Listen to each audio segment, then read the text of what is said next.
चोलिस्तान समेत 6 तकरारी कैनालनि वारे मामले खां पोइ पंजाब हुकूमत हिकु भेरो ॿीहर जलालपुर कैनाल में पाणी छॾण जो अमल शुरू कयो आहे, जंहिं ते सिंध में सख़्त रद्दअमल साम्हूं आयो आहे।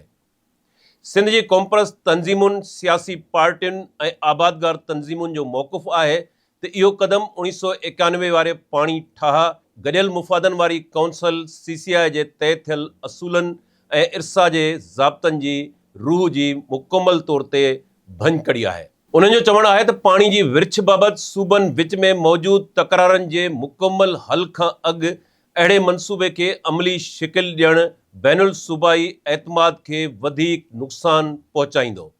ॿी तरफ़ पंजाब हुकूमत जो मौक़िफ़ आहे त मंसूबो कानून मूजिबु आहे ऐं उन सां सिंध जे हिसे जो पाणी मुतासिर न थींदो। अहिड़ी सूरताल सबबि सिंध हिकु भेरो ॿीहर सरापा एहतजाज बणियल आहे ऐं पाणी जे मामले खे पंहिंजी बका जो सवाल करार ॾेई रही आहे। जलालपुर कैनाल, जंहिंखे जलालपुर इरिगेशन प्रोजेक्ट पिणु चयो वञे थो, पंजाब जो हिकु वॾो आबपाशी मंसूबो आहे। उन जो मक़सदु ज़िले जहलम, पिंड दादन ख़ान ऐं भरपासे जी बरसात ते दारोमदार रखंदड़ बारानी इलाक़नि खे मुस्तक़िल आबपाशी जी सहूलत फ़राहम करणु आहे। पंजाब हुकूमत जो चवणु आहे त हिन मंसूबे सां ज़रई पैदावार में इज़ाफ़ो, हारियुनि जी आमदनी में वाध ऐं ज़ेर ज़मीन पाणी ते दारोमदार घटि थींदो। हीउ कैनाल दरियाए जहलम मां पाणी खणे थो। उन जो हेडवर्क्स रसूल बैराज जे वेझो तामीर कयो वियो आहे, जेको ज़िले मंडी बहाउद्दीन ऐं जहलम जे सरहदी इलाक़नि में वाक़िअ आहे। मुख्य कैनाल जी ड्रेग लॻभॻि 116 खां 117 किलोमीटर आहे, जॾहिं उन सां गॾु केतिरा ई डिस्ट्रीब्यूटरी ऐं वाटर कोर्स पिणु तामीर कया विया आहिनि।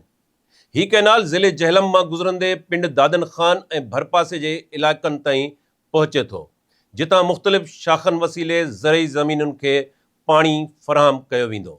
सरकारी अंगनि अखरनि मूजिबि हिन मंसूबे सां पहिरें मरहले में लॻभॻि 1,70,000 एकड़ खां वधीक बारानी ज़मीन आबाद थींदी। कैनाल जी डिज़ाइन मूजिबि उन जी गुंजाइश लॻभॻि 1200 खां 1250 क्यूसिक पाणी खणण जी आहे, जेको सिधो दरियाए जहलम मां वरितो वेंदो। मंसूबे जी शुरूआती लाॻत लॻभॻि 27 अरब रुपया ॿुधाई वई हुई, जेका बाद में नज़रसानियुनि खां पोइ वधी 70 अरब रुपयनि खां बि मथे पहुची वई आहे। जेतोणीकि पंजाब हुकूमत हिन मंसूबे खे बारानी इलाक़नि जी तरक़ी लाइ अहम करार ॾिए थी, पर सिंध में इन बाबति शुरू खां ई सख़्त ख़दशा मौजूदु रहिया आहिनि। सिंध जो मौक़िफ़ आहे त सिंधू दरिया जे निज़ाम में अॻी पाणी जी खोट आहे। अहिड़ी सूरताल में नवां कैनाल हेठिएं वहिकरनि ताईं पहुचंदड़ पाणी खे वधीक घटाए सघनि था। सिंध जे सियासी ऐं आबादगार तंज़ीमुनि जो चवणु आहे त 1991 वारे पाणी ठाह ते मुकमिल अमल खां सवाइ कंहिं बि नए मंसूबे जी शुरूआति मुनासिबु न आहे, जॾहिं त कोटड़ी बैराज खां हेठि माहौलियाती ज़रूरत मूजिबि पाणी छॾण जी पुराणी घुर्ज अञा ताईं मुकमल न थी सघी आहे। सिंध जे पाणी माहिरनि मूजिबि दरिया में पाणी घटि अचण सबबि समुंड जी चाढ़ मुसलसल वधी रही आहे, जंहिं जे नतीजे में ठट्टो, सिजावल ऐं बदीन जी साहिली इलाक़नि में लखें एकड़ ज़रई ज़मीन खाराइण जो शिकार थी रही आहे, जॾहिं त मुहाणनि जे रोज़गार ऐं साहिली माहौलियाती निज़ाम ते पिणु मनफ़ी असर पइजी रहिया आहिनि। उन्हनि जो चवणु आहे त अहिड़नि मंसूबनि खां अॻु इरसा ज़रिए पाणी जी दस्तियाबी बाबति मुकमिल शफ़ाफ़ डेटा, आइनी तरीक़ेकार ऐं सभिनी सूबनि जे एतमाद खे यकीनी बणाइणु ज़रूरी आहे। पाणी जे हिन तकरार दौरान सिंध यूनाइटेड पार्टी जे सदर सैयद ज़ैन शाह 2025 में जलालपुर कैनाल वारे इलाक़े जो दौरो कयो हो।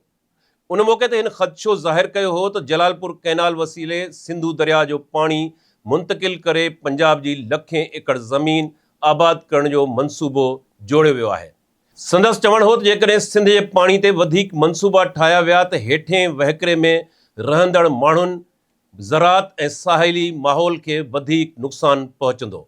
सिंध हुकूमत खे घुर्जे जलालपुर कैनाल वारे मामले ते रुगो बयान जारी करण बदिरां मज़बूत कानूनी ऐं आइनी हिकमत अमली अख़्तियार करे हीउ मामिलो फौरी तौर गॾियल मुफ़ादनि वारी काउंसिल CCI में खणी वञे ऐं 1991 वारे पाणी ठाह, इरसा जे ज़ाब्तनि ऐं बैनुल सूबाई पाणी विरछ बाबति थियल फ़ैसिलनि जी रोशनी में पंहिंजो वाज़े मौक़ुफ़ पेश कयो वञे। गॾोगॾु इरसा खां पाणी जी दस्तियाबी, कैनाल जे क़ानूनी हैसियत ऐं उन जी मंज़ूरी बाबति मुकमल तफ़सील तलब कया वञनि। सिंध जे पाणी जे हक़नि, हेठें वहिकिरे जे माहौलियाती ज़रूरतुनि ऐं साहिली इलाक़नि जे तहफ़ुज़ लाइ वफ़ाक़ी सतह ते भरपूर क़ानूनी ऐं आइनी जदोजहद वक़्त जी अहम ज़रूरत बणिजी चुकी आहे।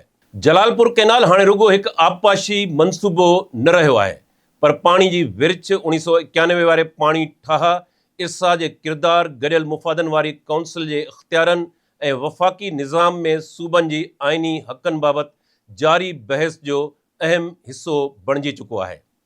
सिंध में उनखे पाणी जे मामले में थींदड़ मुसलसल ज़्यादतियुनि जे सिलसिले जी हिकु कड़ी तौरु ॾिठो वञे थो, जॾहिं त पंजाब उनखे पंहिंजी बारानी इलाक़नि जी ज़रई तरक़ी लाइ ज़रूरी मंसूबो क़रार ॾिए थो। इन करे हिन तकरार जो मुस्तक़िल हल क़ानून, आइन, पाणी ठाह ऐं सूबनि जे गॾियल इत्तफ़ाक़ राय जी बुनियाद ते ई मुमकिन सम्झो वञे थो।